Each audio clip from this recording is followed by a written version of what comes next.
ఇంట్లో ఆడపిల్ల పుట్టడం సాధారణ సంఘటన కాదు. గరుడ పురాణం చెప్పినట్టు అది లక్ష్మీదేవి అడుగుపెట్టినట్లుగా భావించాలి. ఒక ఆడపిల్ల రాకతో ఇంటి వాతావరణం మెల్లగా మారిపోతుంది. ఇది ఒక్క రోజులో కనిపించకపోయినా కాలక్రమంలో స్పష్టంగా తెలుస్తుంది. శాస్త్రాల ప్రకారం ఆమెతో పాటు శుభగ్రహాల ప్రభావం కూడా కుటుంబంపై పడుతుంది. చంద్రుని కృపతో ఇంట్లో అనుబంధాలు బలపడతాయి. శుక్రుడి అనుగ్రహంతో ఆనందం, ఐశ్వర్యం పెరుగుతాయి. గురు ప్రభావంతో జ్ఞానం, అదృష్టం కలిసి వస్తాయి.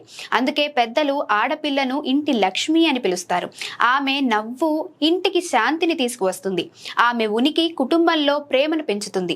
చాలా కుటుంబాల్లో ఆడపిల్ల పుట్టిన తర్వాత అవకాశాలు మెరుగుపడటం, ఆర్థిక స్థితి క్రమంగా బాగుపడటం అనుభవంలో కనిపించే విషయం. అయితే అసలు రహస్యం ఒక్కటే: ఆడపిల్లను ప్రేమగా, గౌరవంగా పెంచితేనే ఆ శుభ ఫలితాలు పూర్తిగా కనిపిస్తాయి.